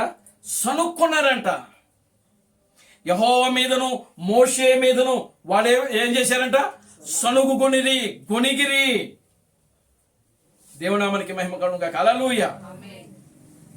చూడండి ప్రియులారా గమనించండి, వాళ్ళ యొక్క ఆలోచనలు వేరు, వీళ్ళ యొక్క దేవుని యొక్క ఆలోచన వేరుగా ఉంది. ఆమేన్. హల్లెలూయా. కనుక దేవుడు ఆ యొక్క 20 లక్షల మందిని ఐగుప్తు నుండి బయటికి తీసుకుని వస్తే ఆ యొక్క కనాను చేరిన వారు 2 మాత్రమే. 2 మాత్రమే. అంటే ఆ న్యూ జనరేషన్ ఎవరైతే ఉందో ఆ జనరేషన్ కూడా వెళ్ళారు. దేవునామానికి మహిమ కలుగును గాక. హల్లెలూయా. ఇప్పుడు ఆ న్యూ జనరేషన్ గురించి బ్రహ్నాం గారు మాట్లాడట్లేదు కానీ, అంటే ఐగుప్తు నుండి బయటికి తీసుకొచ్చిన వారు మాత్రమే లెక్క చెప్తున్నాడు ఆయన. దేవునామానికి మహిమ కలుగును గాక. హల్లెలూయా. కనుక ఇప్పుడు చూడండి, ఆయన నోవాకు యొక్క తరములో నోవాకు మాత్రమే నీతిమంతుడుగా ఉన్నాడు. మరి నోవాకు తరంలో నోవాకు ఒక్కడే నీతిమంతుడుగా ఉన్నాడు అని అంటే, ఇప్పుడు మరి ఆ న్యూ జనరేషన్లో ఇంకా ఎవరు లేరనే అర్థం. దేవునామానికి మహిమ కలుగును గాక. హల్లెలూయా. Glory to God. హల్లెలూయా. నోవాకు ఒక్కడే. నోవాకుతో దేవుడు మరలా ఏం చేశాడంటే సంతాన ఉత్పత్తిని మరలా భూమి మీద ఏం చేసినాడంటే విస్తరింపజేశాడు ఆయన నోవాకు ద్వారా. నోవాకు ఎంతమంది కొడుకులు? 3 కొడుకులు ఆయన. షేము, హాము, యాపేతు. వారు 3 ప్రాంతాలకు వెళ్ళిపోయారు. ఆ 3 ప్రాంతాల్లో వాళ్ళు మరలా పిల్లలు కన్నారు. జనరేషన్ అలా పెరిగింది. దేవుడు అప్పటి మొదలుకొని మరలా ఇంకెప్పుడు కూడా జలప్రళయం చేత దేవుడు భూమిని ఆకాశాన్ని నాశనం చేయదని ఆయన ఏం చేసినాడంటే ఒట్టు పెట్టుకున్నాడంట. దేవునామానికి మహిమ కలుగును గాక. హల్లెలూయా. ఒట్టు పెట్టుకున్నాడు. పైగా ఏం చేసినాడు? ఒక నిబంధన సూచన కూడా ఇచ్చాడు ఆయన. ఒక నిబంధన సూచన ఇచ్చాడు. ఏమిటా నిబంధన సూచన అంటే ఆకాశంలో ప్రియులారా గమనించండి, వర్షధనుసు కనబడతా ఉన్నది. ఆకాశంలో ఏం కనబడుతుంది? వర్షధనుసు. ఆ వర్షధనుసు దేనికి సూచనగా ఉన్నదంటే, ఇదిగో నేను జలప్రళయముతో ఈ భూమిని ఆకాశమును నాశనము చేయనని ఒక నిబంధన, అది ఒక గుర్తది. దేవుని నామానికి మహిమ కలుగును గాక. హల్లెలూయా. కనుక ప్రియమైన దేవుని బిడ్డలారా గమనించండి, నేను చావను, సజీవుడనై యెహోవా యొక్క క్రియలు వివరించేదను. ఆ మాట పలికిన దావీదు ఏమైపోయాడంటే మరణించేసి. ఆమేన్. హల్లెలూయా. ఏమైపోయాడండి? మరణించాడు. మరలా దావీదు దగ్గర నుంచి మరలా ఇప్పుడు చూడండి పౌలు వచ్చాడు. దావీదు తర్వాత మరలా పౌలు ఏమని మాట్లాడుతున్నాడో తెలుసా? చూడండి, దశలోనికి రాసిన పత్రిక, దశలోనికి రాసిన పత్రిక మొదటిది దశలోనికి రాసిన పత్రిక 4వ అధ్యాయం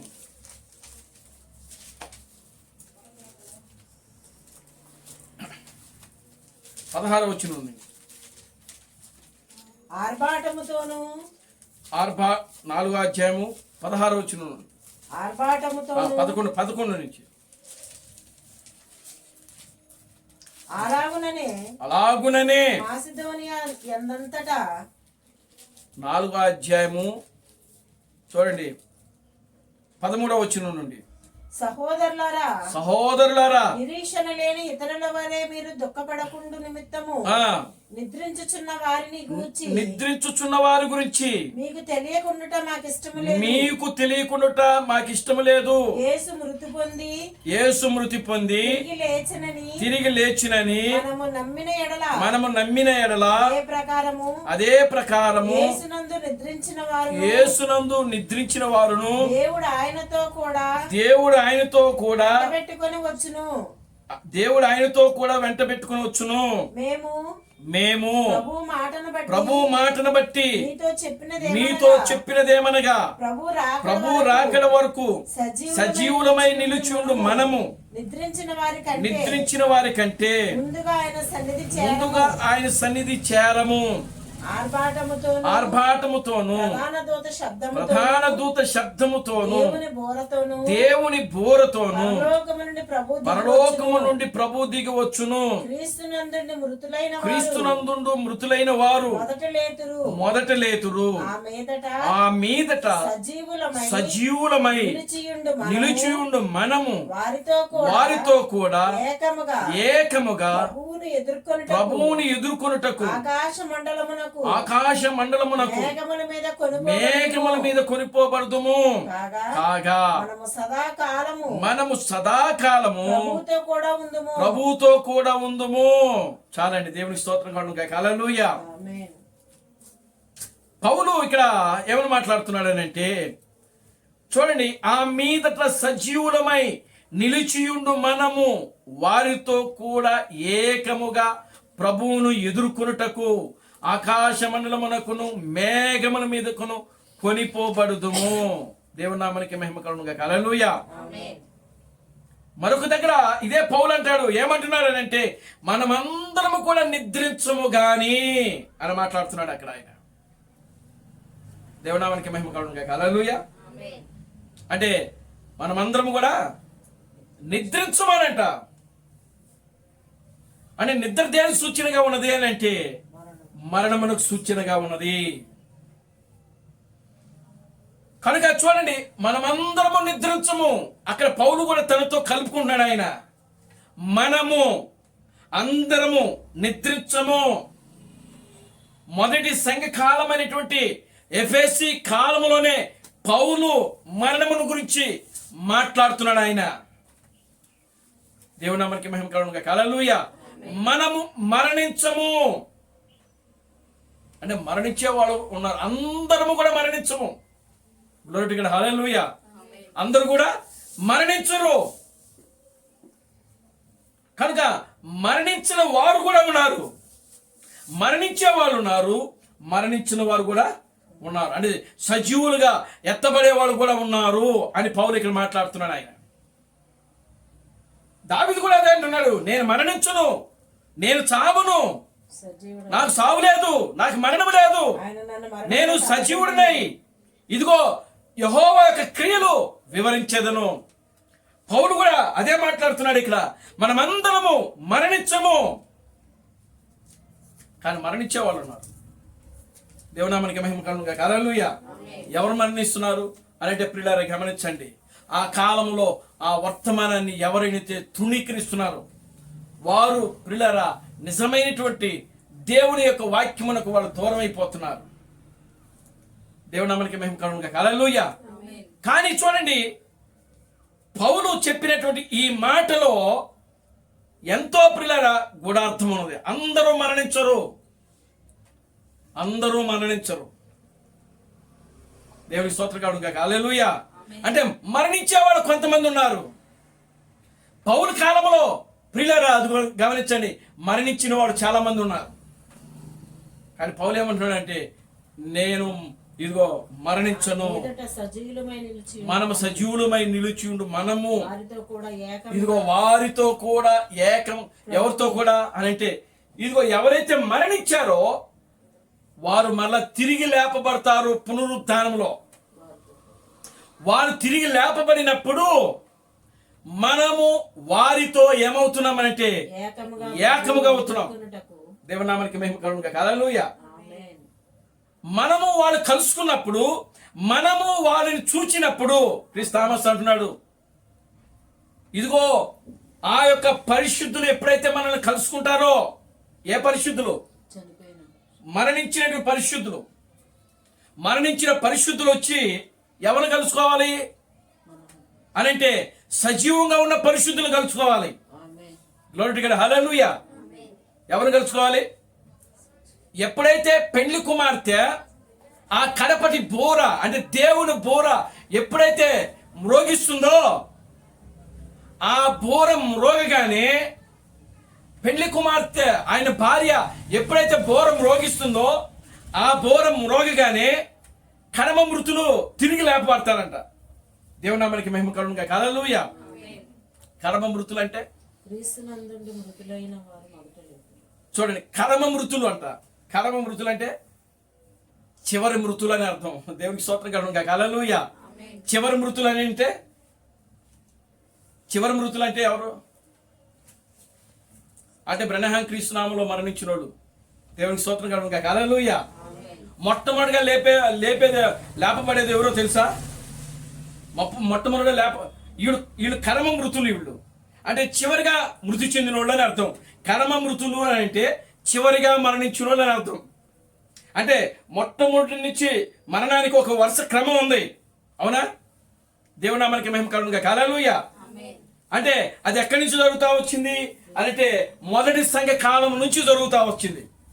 ఎఫెసు, స్మరణ, పెర్గమ, తూతైర, సార్దీసు, ఫిలదెల్ఫియా, లవొదికయ దాటి మరొక ఎఫెసులోకి వచ్చాం మనం.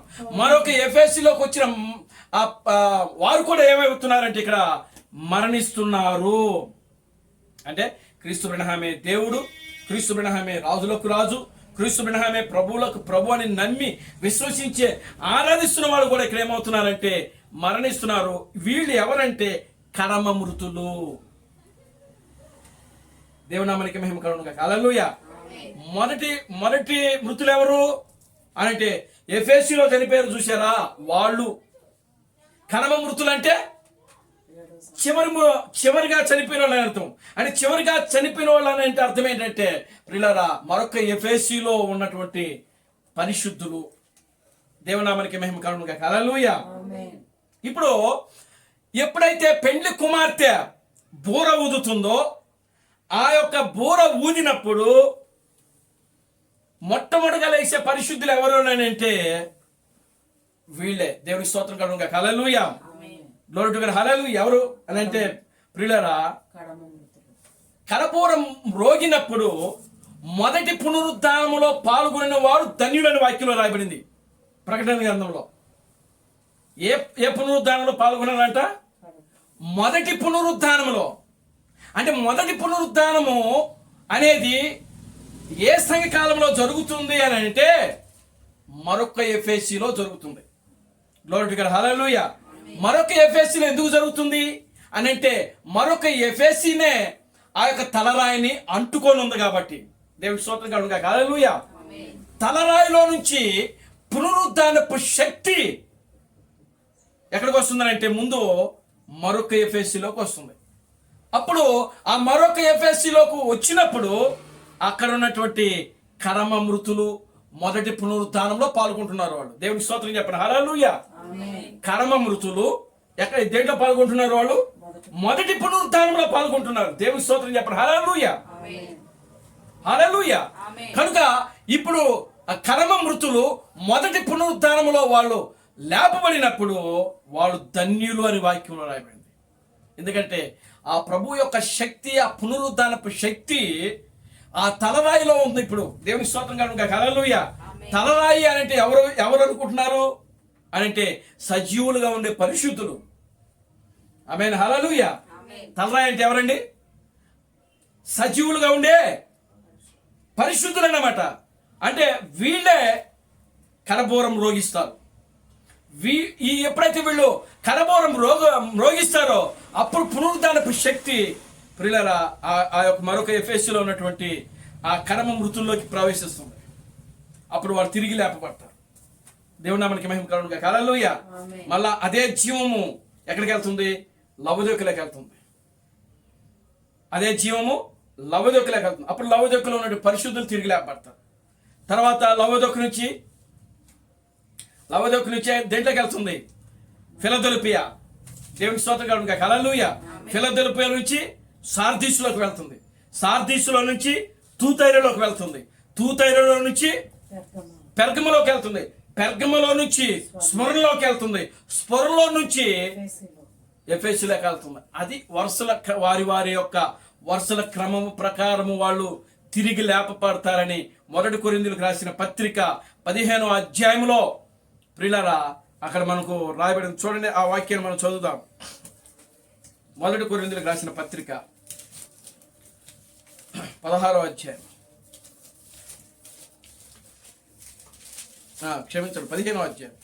మొదటి కొరింథీయులకు రాసిన పత్రిక 15వ అధ్యాయము 20 నుంచి మనం చదువుతాం.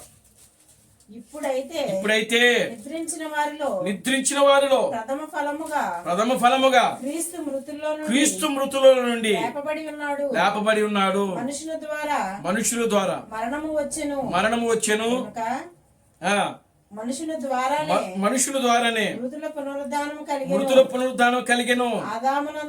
ఆదామునందు అందరూ ఎలాగ మృతి పొందుచున్నారో అలాగుననే క్రీస్తునందు అందరూ బ్రతికింపబడుదురు. ప్రతి వాడును తమ తమ వరుసలోనే బ్రతికింపబడును. చూడండి, ఇక్కడ పౌలు ఏమంటున్నాడు అంటే ఏమంటున్నాడు అంటే తమ తమ వరుసలోనే వారు ఏమవుతారంట? బ్రతికింపబడతారు. అంటే పునరుద్ధానములోకి ఏమున్నాయంటే వరుసలున్నాయి. దేవుని నామానికి మహిమ కలుగును గాక. హల్లెలూయా. ఏమండి? పునరుద్ధానానికి ఏమున్నాయి? వరుస ఉంది, క్రమం ఉందంట. దేవుని నామానికి మహిమ కలుగును గాక. హల్లెలూయా. ఆ క్రమంలోనే వాళ్ళు ఏమవుతారంట? తిరిగి లేపబడుతున్నారనంట. దేవుని నామానికి మహిమ కలుగును గాక. హల్లెలూయా. కింద చదవండి మళ్ళా. ప్రతి వాడును తన తన వరుసలోనే బ్రతికింపబడును. ప్రథమ ఫలము క్రీస్తే. తరువాత క్రీస్తు వచ్చినప్పుడు ఆయన వారు బ్రతికింపబడుదురు. దేవుని స్తోత్రం కలుగును గాక. హల్లెలూయా. చూసారా? అంటే ప్రియులారా గమనించండి, మరలా క్రీస్తు వచ్చినప్పుడు ఆయన వారు బ్రతికింపబడతారు. కనుక తలరాయిన అంటుకున్నటువంటి సంఘము ఏదనంటే సూపర్ చర్చి, మరొక ఎఫెసు. ఇప్పుడు మనం ఎక్కడున్నామంటే మనము సూపర్ చర్చిలో కూడా లేవు అసలు, వాస్తవంగా చెప్పాలంటే. దేవునికి స్తోత్రం కలుగును గాక. హల్లెలూయా. నిజంగా మనం నమ్మితే మనకు మరణం లేదు. ఏమండి?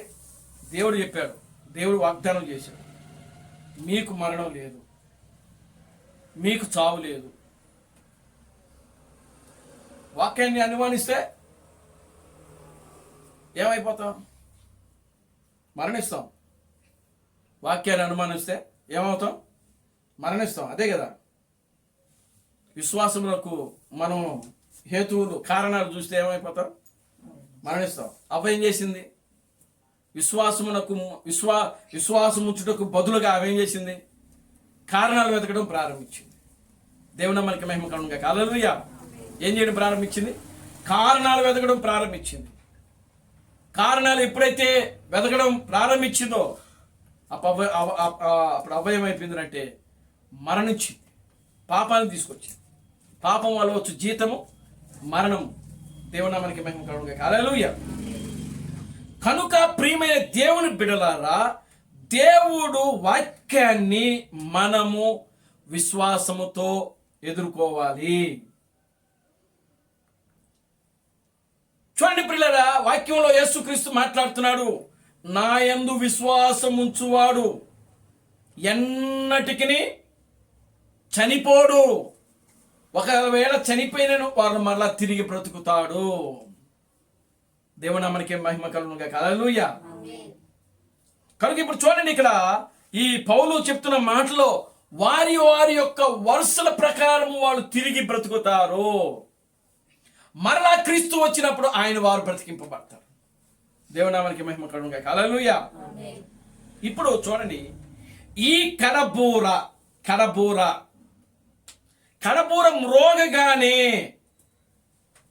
ప్రభువునందు మృతులైన వారు మొదట లేతురు అని వాక్యం. దేవుని మనకి మహిమ కలుగునుగాక. హల్లెలూయా. కనుక ప్రభువునందు మృతులైన వాళ్ళు అనంటే వీళ్ళు ఎవరు అనంటే 7 సంఘ కాలాలలో ఉన్నటువంటి పరిశుద్ధులు. వీళ్ళు ప్రభువునందు మృతులైన వారు. వీళ్ళు చూడండి, ఆ మీదట సజీవులుగా నిలిచి ఉండు మనము కనురెప్పపాట్లో మనము మార్పు చెందుతాము. Glory to God. హల్లెలూయా. వాళ్ళు మనం ఏమవుతామంట? కలుసుకున్నామంట. కడబూరం మ్రోగుద్ది. కడబూరం మ్రోగగానే అసలు ఈ కడబూర ఎందుకు మ్రోగుతుంది? ఈ కడబూర ఎందుకు మ్రోగుతుంది అసలు? దేనికండి కడబూర? కడబూర అంటే చివరి బోర. చివరి బోర అంటే ఇక ఫైనల్, ఇక దాని తర్వాత ఇంకా సువార్త అనేదే లేదు. అది దేవుడు ఎవరి ద్వారా ముగిస్తున్నాడు అనంటే 700 మంది క్రీస్తుల ద్వారా ముగిస్తున్నాడు ఆయన ప్రపంచాన్ని. దేవుని నామానికి మహిమ కలుగునుగాక. హల్లెలూయా. అంటే ఇప్పుడు ఆ కడబూరం రోగినప్పుడు అని అంట, అంటే చివరి బోర రోగినప్పుడు, ఆ చివరి బోరని ఏమన్నాడంటే దేవుని బోర ఆర్భాటముతోను ప్రధాన దూత శబ్దముతోను దేవుని బోరతోను అన్నాడు అక్కడ. అంటే కడబోర. ఆ 2వ దశలోకి రాసిన పత్రికలో ఆ పౌలు అదే అంటాడు, మరలా కడబోర అంటాడు దాన్నే ఆయన. దేవుని నామానికి మహిమ కలుగునుగాక. హల్లెలూయా. ఏమంటున్నాడు? కడబోర అంటున్నాడు. కడబోరన్న దేవుని బోరన్న ఒకటే. కడబోరన్న దేవుని బోరన్న ఒకటే. కడబోర అంటే చివరి బోర, ఆఖరి బోర. బోర అనగా అర్థమేంటి? సువార్త ప్రకటించడం. బోర అనగా అర్థమేంటి? సువార్త ప్రకటించడం. అంటే ప్రియులారా గమనించండి, ఇప్పుడు ఆ సువార్తనే మనం ప్రకటిస్తా ఉన్నాం. ఇప్పుడు దేవుని నామానికి మహిమ కలుగునుగాక. హల్లెలూయా. కానీ పునరుద్ధానపు శక్తి ఇంకా రావట్లేదే. దేవుని నామానికి మహిమ కలుగునుగాక. హల్లెలూయా. పునరుద్ధానపు శక్తి అంటే అర్థం ఏంటంటే, ఇప్పుడు మరణించిన పరిశుద్ధులందరూ కూడా ఎక్కడున్నారు అని అంటే పరదేశంలో ఉన్నారు. వాళ్ళు మరణించిన పరిశుద్ధులందరూ ఎక్కడున్నారు? పరదేశంలో ఉన్నారు. అంటే పరదేశంలో ఉన్నటువంటి ఆత్మలు వాళ్ళకి మళ్ళా వాళ్ళ యొక్క శరీరాలు తిరిగి ఇవ్వబడతాయి. ఇది థామస్ గారు చెప్పింది. దేవుని నామానికి మహిమ కలుగునుగాక. హల్లెలూయా. వాళ్ళ యొక్క శరీరాలు వాళ్ళకి ఏమవుతాయంట? తిరిగి మళ్ళీ వాళ్ళకి ఇవ్వబడతాయి. వాళ్ళకి ఇవ్వబడినప్పుడు వాళ్ళు మనం కలుసుకుంటాం ఇక్కడ. దేవుని నామానికి మహిమ కలుగునుగాక. హల్లెలూయా. వాళ్ళు తిరిగి లేచిన పరిశుద్ధులైతే మనం ఏ పరిశుద్ధులంగా ఉంటున్నామంటే సజీవులుగా ఉండే పరిశుద్ధులమై ఉన్నాము. ఆమేన్. హల్లెలూయా.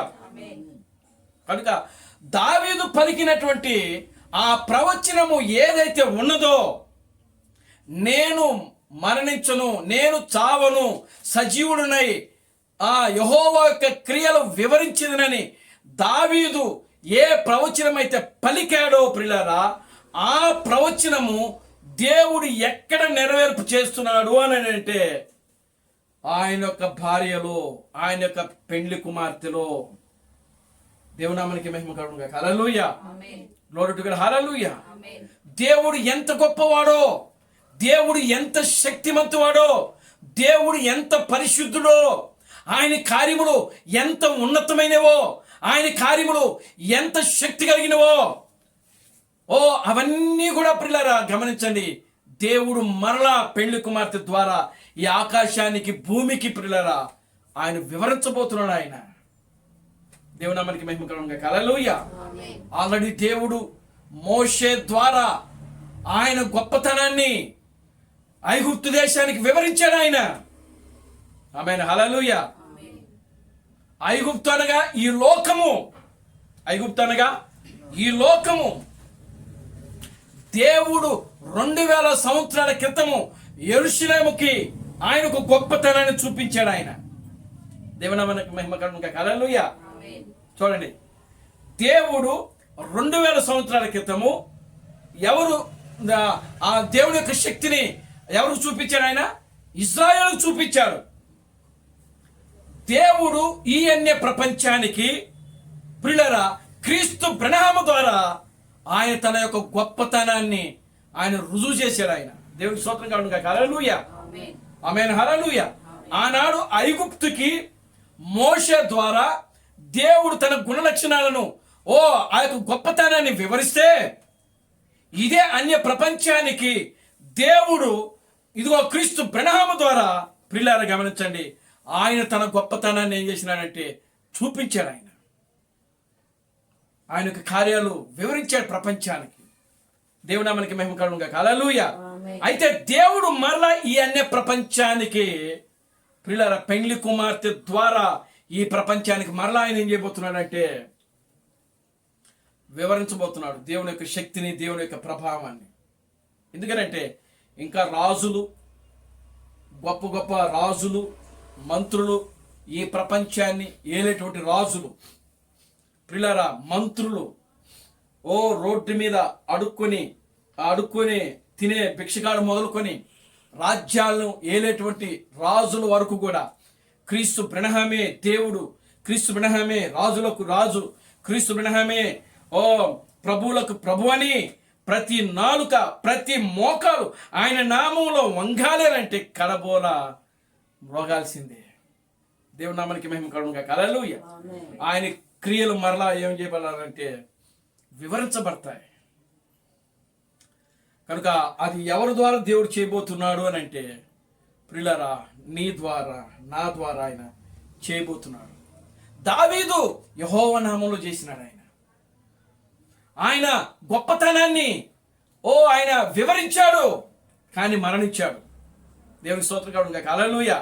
12 మంది అపోస్తలులు యేసు క్రీస్తు యొక్క నామంలో వాళ్ళు వివరించారు, ఆయన యొక్క క్రియలు వివరించారు, కానీ వాళ్ళు కూడా మరణించారు. 7 సంఘ కాలంలో వచ్చినటువంటి పరిశుద్ధులు, వర్తమానికులు, ప్రవక్తలు ఎవరైతే ఉన్నారో వాళ్ళు కూడా దేవునికి క్రియల గురించి వివరించారు, కానీ వాళ్ళు మరణించారు. దేవుని నామానికి మహిమ కలుగును గాక. హల్లెలూయా. కానీ మరణించని గుంపు ఒకటి ఈ ప్రపంచంలోకి రాబోతుంది. దేవుని నామానికి మహిమ కలుగును గాక. హల్లెలూయా. వాళ్ళు సజీవులుగానే ఉండి ఆ సజీవుడైనటువంటి క్రీస్తు యొక్క గుణ లక్షణాలను వివరించబోతా ఉన్నారు. వాళ్ళు క్రీస్తు సజీవుడు. ఆమేన్. హల్లెలూయా. క్రీస్తు ఎవరండి?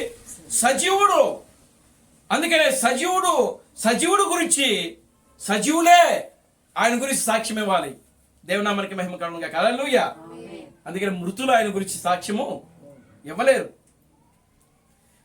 అందుకని ఆయన అంటాడు, దావీదు ఏమన్నాడు అంటే, ఇదిగో నేను పాతాళములో ఉన్నా, నీవు అక్కడ ఉన్నావు అంటాడు. దేవుని నామానికి మహిమ కలుగును గాక. హల్లెలూయా. నేను ఎక్కడున్నాను, నీవు అక్కడ ఉంటివి. దేవుని స్తోత్రం కలుగును గాక. హల్లెలూయా. కనుక ఎందుకు దావీదు ఆ మాట అంటున్నాడు? దావీదు అప్పుడు నిజంగానే పాతాళంలో ఉన్నాడు. దేవునికి స్తోత్రం చెప్పండి. హల్లెలూయా. ఎందుకు పాతాళంలో ఉండే ఆ మాట అంటున్నాడు దావీదు? నేను పాతాళంలో ఉన్నాను, నీవు అక్కడ ఉంటివి. అప్పుడు దావీదు ఎక్కడ ఉన్నాడు? నిజంగానే పాతాళంలో ఉన్నాడు ఆయన. ఎందుకు పాతాళంలో ఉన్నాడు ఆయన అని అంటే అప్పటికి ఇంకా యేసుక్రీస్తు రక్తము కార్చలేదు కాబట్టి. దేవునామానికి మహిమ కలుగును గాక. హల్లెలూయా.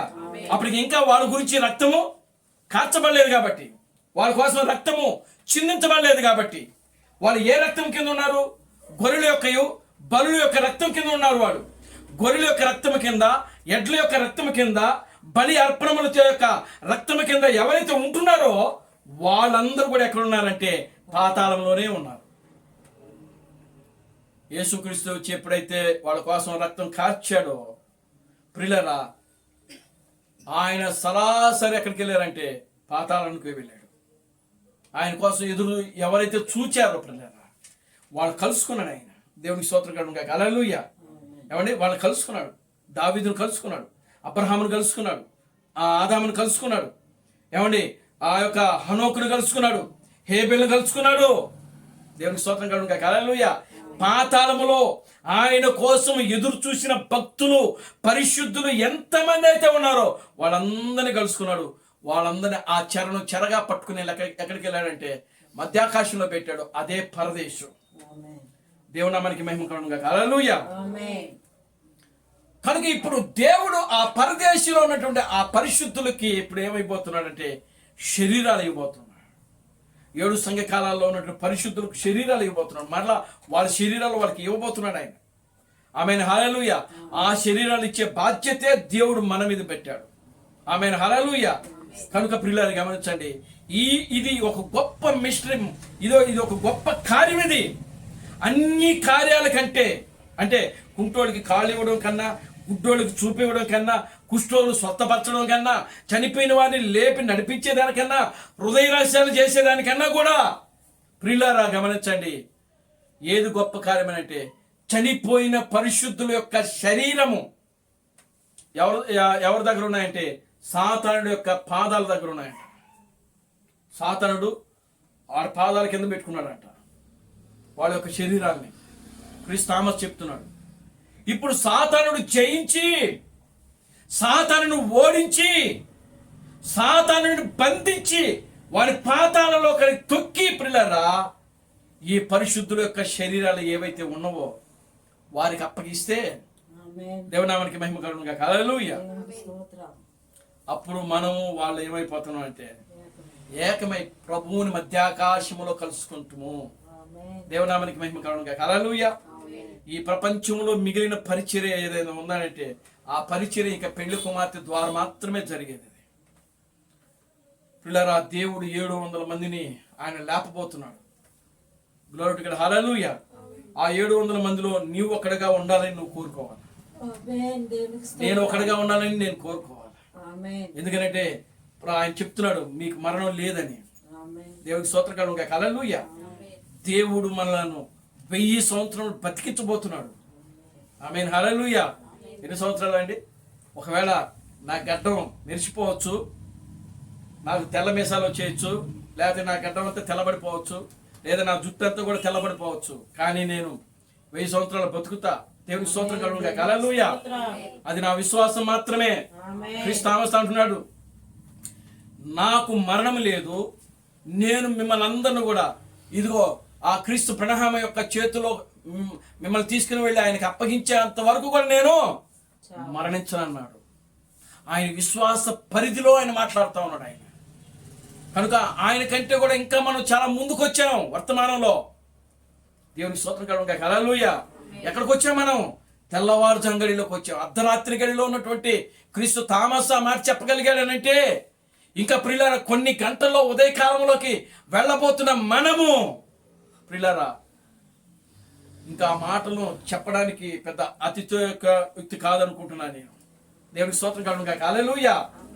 ఎందుకంటే ప్రియులారా గమనించండి, దేవుడు కాలాన్ని తగ్గిస్తా ఉన్నాడు. ఇక్కడ ఇంకా కాలము ముగింపులోకి వచ్చేసాం. మనం ఆఖరి గడిలో ఉన్నాం. మనం ఏ గడిలో ఉన్నాం? ఆఖరి గడిలో ఉన్నాం. మనము 3వ గడిలో ఉన్నాం. మనం ఇప్పుడు ఇదిగో ఉదయకాలంలోకి రాబోతున్నాం. దేవునామానికి మహిమ కలుగును గాక. హల్లెలూయా. ఇక మనకు మరణము లేదు. ఎందుకంటే ఆల్రెడీ ఆ తెల్లవారి వేకువ చుక్క మన హృదయంలో అది ఏమైంది అంటే వెలిగిస్తూ ఉంది. దేవుని నామానికి మహిమ కలుగును గాక. హల్లెలూయా. కనుక ఆ తెల్లవారు వేకువ చుక్కొచ్చి ఎప్పుడైతే మన హృదయంలో నివాసం చేస్తుందో, ఎప్పుడైతే మన హృదయంలో అది ఆ వాక్యం యొక్క వెలుగు ఉంటుందో ప్రియులారా, ఆ వాక్యపు వెలుగు ఏం చేస్తుందంటే మనల్ని బ్రతికిస్తూ ఉంటుంది. అది దానికి మరణం లేదు. దేనికి మరణం లేదు? వాక్యమునకు మరణము లేదు, వాక్యమునకు చావు లేదు. ఆ వాక్యాన్ని ధరించిన మనకు కూడా మరణము లేదు. కనుక మనము చావము, మనకు చావు లేదు, మనకు చావు లేదు, మనకు మరణం లేదు. మనం సజీవంగానే దేవుని యొక్క గుణ లక్షణాలను మనం ఏం చేస్తామంటే వివరించబోతా ఉన్నాం. ఎవరికి వివరిస్తాం? దేవునికి స్తోత్రం కలుగును గాక. హల్లెలూయా. మరి ఆ గుణ లక్షణాలు వివరించాలంటే ఉండాలి కదా. దేవుని నామానికి మహిమ కలుగును గాక. హల్లెలూయా. కనుక ప్రియులారా, ఎవరుంటున్నారంటే ఇదిగో అడుక్కు తినే మొదలుకొని ఆ ప్రపంచాన్ని ఏలే రాజులు ఉన్నారు. ఆయన వాక్యాన్ని తృణీకరించిన వాళ్ళు ఉన్నారు. క్రీస్తు బ్రహ్మ దేవుడు అంటే తెలియని వాళ్ళు ఉన్నారు. వాళ్ళకి ఇప్పుడు ఏం చేయబడుతుందంటే తెలియజేయబడతా ఉంది. దేవుని నామానికి మహిమ కలుగును గాక. హల్లెలూయా. కనుక ప్రియమైన దేవుని బిడ్డలారా, వాక్యాన్ని సంపూర్ణంగా నమ్మండి, పరిపూర్ణంగా నమ్మండి. మీరు పరిపూర్ణంగా దేవుడు వాక్యాన్ని నమ్మితే ప్రియులారా గమనించండి, దేవుడు ఆయన చేయబోయే కార్యాలను ఆయన చేస్తాడు. అది ఏమైనా కానీ సరే. దేవుని నామానికి మహిమ కలుగును గాక. హల్లెలూయా. వాక్యమునందు మనం పరిపూర్ణంగా విశ్వాసం ఉంచడమే మన పని. వాక్యాన్ని అనుమానిస్తే మనము దేవుణ్ణే శంకించిన వాళ్ళం అవుతాం, దేవుణ్ణే అనుమానించిన వాళ్ళం అవుతాం, దేవుణ్ణే అవమానపరిచిన వాళ్ళం అవుతాం, దేవుణ్ణి మనము హేళన చేసిన వాళ్ళం అవుతాం. కనుక ప్రియమైన దేవుని బిడ్డలారా, ఎక్కడ కూడా విశ్వాసాన్ని శంకించొద్దు, ఎక్కడ కూడా విశ్వాసాన్ని అనుమానించొద్దు, ఎక్కడ కూడా ఏ విషయంలో కూడా ప్రభువుని మనము అవమానపరిచే వారంగా ఉండకూడదు. మన క్రియల ద్వారా కానీ మన విశ్వాసం ద్వారా కానీ ప్రియులారా, ఏ విషయంలో అయినా సరే పరిపూర్ణంగా దేవుని యొక్క వాక్యాన్ని నమ్మి ఆయన కార్యాలు చేయడానికి బలంగా నిలబడదాం. దేవుడు తన పరిశుద్ధ వాక్యమును దీవించి ఆశీర్వదించును గాక. ఆమేన్. ప్రార్థన చేసుకుందాం. అందరూ లేచి నిలబడండి, ప్రార్థన చేద్దాం. అందరూ కూడా లేచి నిలబడండి, ప్రార్థన చేద్దాం. హల్లెలూయా, హల్లెలూయా, హల్లెలూయా, హల్లెలూయా, హల్లెలూయా, హల్లెలూయా, హల్లెలూయా, హల్లెలూయా, హల్లెలూయా, హల్లెలూయా. ఓ మమ్మలను మిక్కిలిగా ప్రేమించిన మా మంచి తండ్రి, జీవం గల దేవుడా, జీవాధిపతి, నిన్న నేడు నిరంతరము ఒకటే రీతిగా ఉన్న మా పరమ తండ్రి, ప్రభు అయిన బ్రహ్మ క్రీస్తు మీకు వందనాలు, స్తుతులు, స్తోత్రములు ప్రభువా.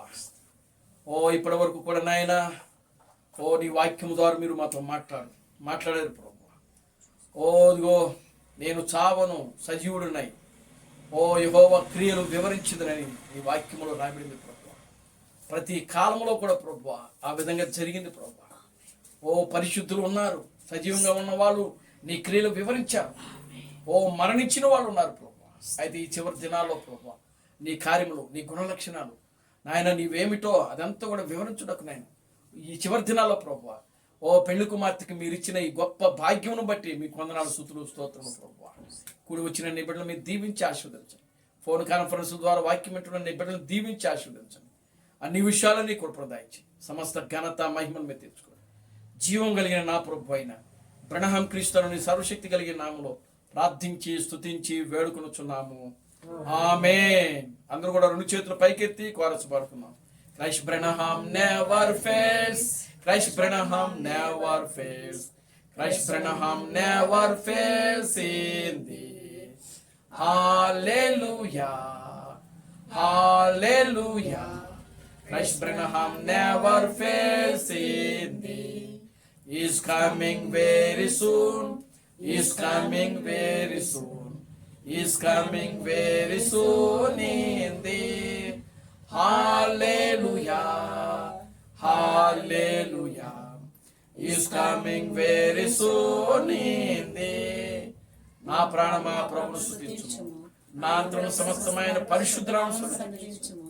నా ప్రాణమా ప్రభువును స్తుతించుము. ప్రభు అయిన క్రీస్తు బ్రహ్మ చేసిన ఉపకారములలో దేనిని మరువకుము. ఆమేన్.